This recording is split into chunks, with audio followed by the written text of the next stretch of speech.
So a little late, I know, but I just recently watched Quentin Tarantino's Once Upon a Time in Hollywood. It came out on digital, so I bought it on Google Play, and I thoroughly enjoyed it, as I thoroughly enjoy most Quentin Tarantino movies. Everybody in it was fantastic, obviously. Like, you had a lot of surprise cameos from people. I mean, like, you know, you had his stunt coordinator lady Zoe, you had Kurt Russell, you had Timothy Olyphant, you had Al Pacino.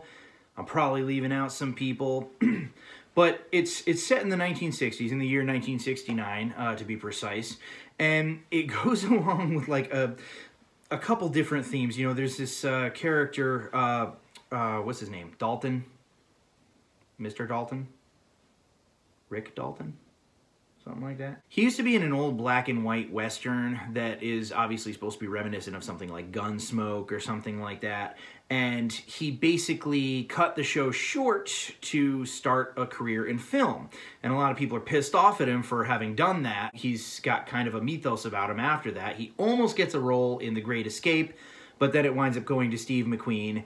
And so now he's just kind of trying to figure out what the hell he's doing, and he's starting to feel like maybe he's kind of aging and he's not as popular as he once was. He's kind of a has-been, and it's really starting to kind of get to him. And so he drives around from place to place, you know, doing different roles with his sidekick, played by Brad Pitt, who essentially... There's this like whole mythos about him having killed his wife and gotten away with it, but they never like really go into whether or not he actually did it. But he's a likable character. I mean, you know, like, so I'm glad that he didn't definitely kill his wife, but anyways, you know, he's like really good with his martial arts and stunts, and he's just a hard ass. And then there's Shannon Tate, played by Margot Robbie, and this all occurs around the time when, you know, the Manson family murdered her and her child and the dude who was staying at their place at the time. So you're kind of wondering exactly where Quentin Tarantino is going to go with all this, because you're like, that's some potentially not okay territory. And while Quentin Tarantino is like risque in the shit that he does have a genuine sense of entertainment in his movies. So I was pretty confident that he was going to do like a rewrite of history kind of deal like he did with Inglourious Bastards. So I went into it, you know, expecting what I expected. It got mostly good reviews, but I do know that my friend Bobby didn't much care for it, and he said, I'll let you watch it, and then we can talk about it. So maybe that's a later episode of this, but I enjoyed it. There are only two, I would say, major like criticisms that I'd have for it. Number one, all right, feet. All right, now, in every single Quentin Tarantino movie, there is a weird-ass foot scene. You know, in Kill Bill, it was wiggle your big toe. In Inglourious Bastards, he wanted to see if the shoe fit, and there was this weird scene where he's like, give me your foot. And like, there's always a weird shot of like women's feet.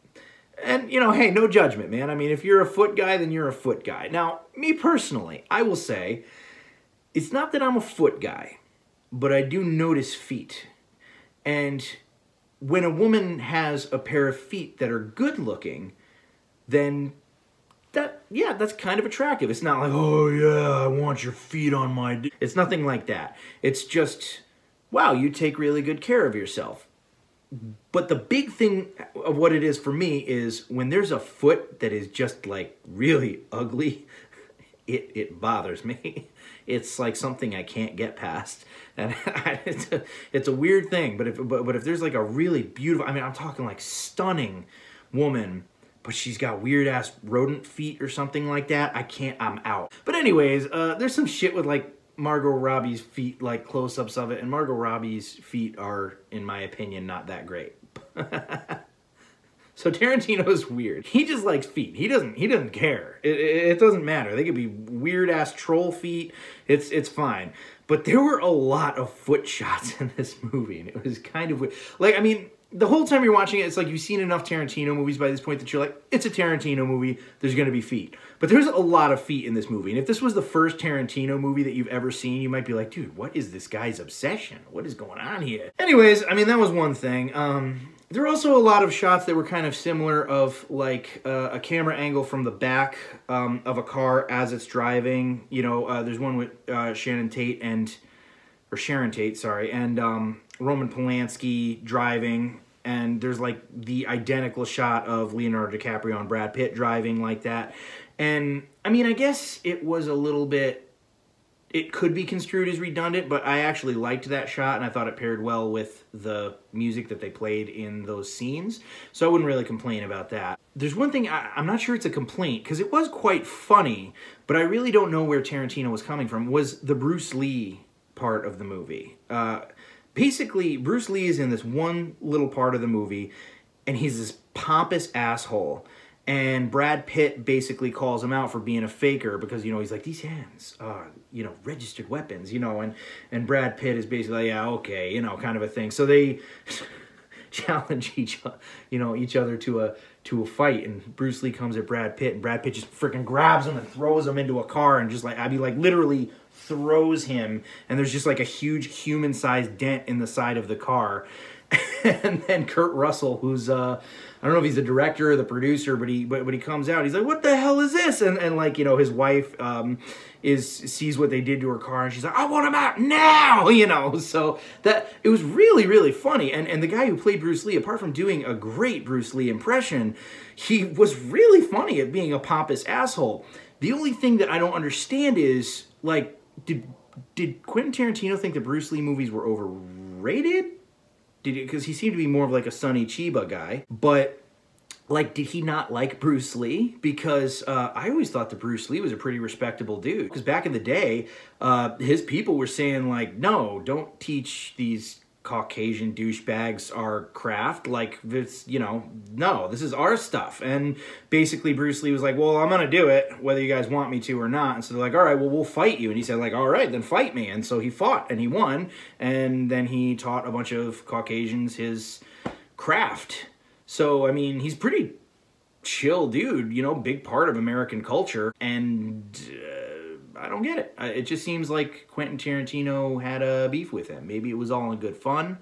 I mean, one could even say maybe it bordered on disrespectful.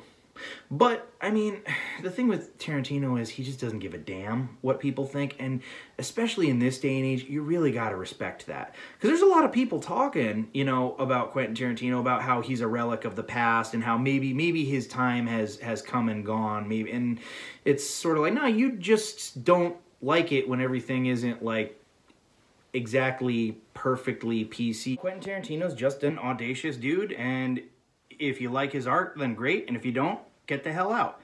I respect that. I really do. And in this day and age, I find that very, very, very refreshing, and I hope that he has many films to come. I will watch every single one of them, unless he starts going woke, but something tells me that ain't gonna happen. So yeah, Once Upon a Time in Hollywood. What'd you guys think about it? Let me know. Anyways, that's all she wrote.